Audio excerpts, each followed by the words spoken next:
पिछले भाग में आपने देखा कैसे राजधर्म के लिए भगवान श्री राम ने अपने ही हृदय को तोड़ दिया, कैसे लक्ष्मण भारी मन से माता सीता को वन छोड़ आए और कैसे महर्षि वाल्मीकि ने सीता माता को अपने आश्रम में स्थान दिया।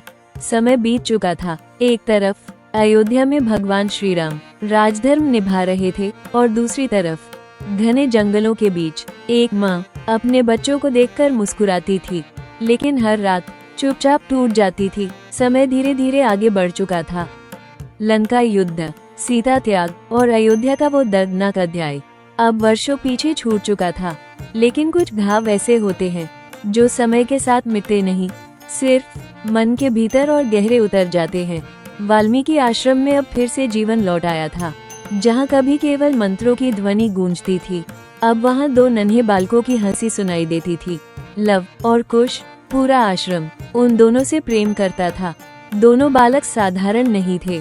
उनकी आंखों में तेज था, चेहरे पर अद्भुत शांति और भीतर जन्मजात वीरता। उन्हें देखकर कई ऋषि मुनि कहते, इन दोनों में कोई दिव्य शक्ति है। सीता माता अब अपना सारा जीवन अपने पुत्रों में ही देखने लगी थी। सुबह होते ही दोनों बालक दौड़कर उनके पास आते। माता माता और सीता का चेहरा खिल उठता।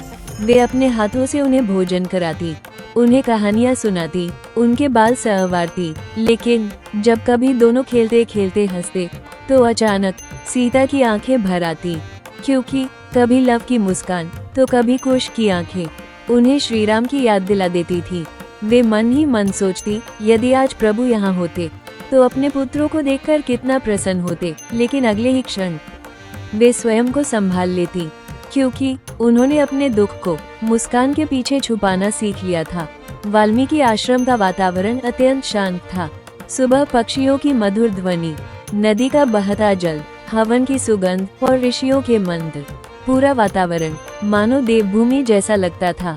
लव और कुश उसी वातावरण में बड़े हो रहे थे।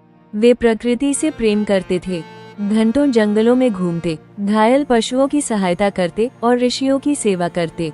उनके भीतर करुणा भी थी और अद्भुत साहस भी।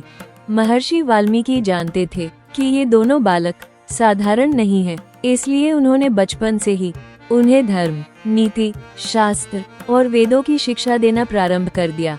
हर सुबह दोनों बालक बड़ी श्रद्धा से वाल्मीकि जी के सामने बैठ जाते और ध्यानपूर्वक उनकी बातें सुनते। उनकी स्मरण शक्ति इतनी अद्भुत थी कि एक बार सुनने के बाद उन्हें सब याद हो जाता।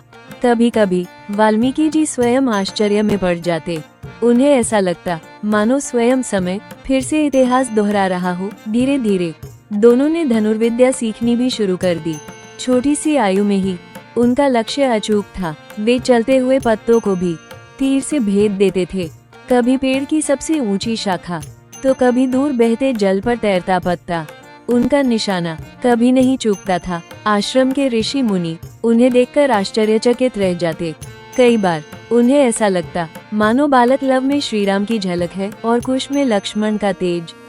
एक शाम सूर्य धीरे धीरे अस्त हो रहा था। पूरा आश्रम सुनहरी रोशनी से चमक रहा था। लव और कुश वाल्मीकि जी के पास आकर बैठ गए। तभी महर्षि ने उन्हें एक महान राजा की कथा सुनानी शुरू की।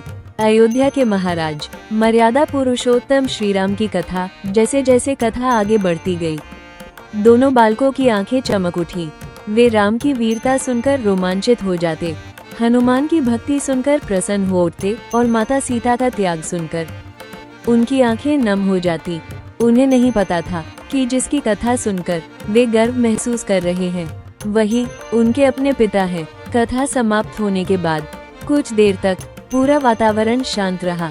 फिर लव ने मासूमियत से पूछा, गुरुदेव, क्या इस संसार में सच में कोई इतना महान हो सकता है? वाल्मीकि जी कुछ क्षण मौन रहे, फिर धीरे से बोले, हाँ पुत्र, श्री राम केवल राजा नहीं, एक आदर्श है। सीता माता दूर खड़ी ये सब सुन रही थी।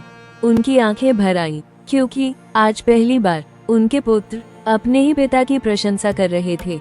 उस रात पूरा आश्रम सो चुका था, लेकिन सीता माता जाग रही थी। वे चुपचाप आकाश की ओर देख रही थी, मानो वर्षों पुरानी स्मृतियां फिर लौट आई हों। उन्हें अयोध्या याद आने लगी, राम याद आने लगे। उन्होंने मन ही मन कहा, प्रभु, क्या आपने कभी अपने पुत्रों को याद किया होगा? उनकी आंखों से आंसू बह निकले, लेकिन अगले ही क्षण उन्होंने स्वयं को संभाल लिया, क्योंकि अब वे केवल सीता नहीं थी, वे लवकुश की माता थी। लेकिन उन्हें क्या पता था कि बहुत जल्द भाग्य एक ऐसा खेल खेलने वाला है जिसे सुनकर पूरी अयोध्या स्तब्ध रह जाएगी।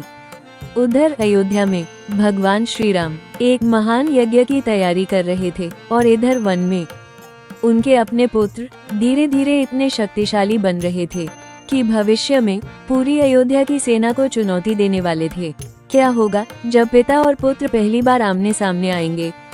क्या श्री राम अपने ही पुत्रों को पहचान पाएंगे? ये कहानी अभी बाकी है। अगर आप भी अगला भाग देखना चाहते हैं तो चैनल को सब्सक्राइब जरूर करें, वीडियो को लाइक करें और कमेंट में लिखें जय श्री राम।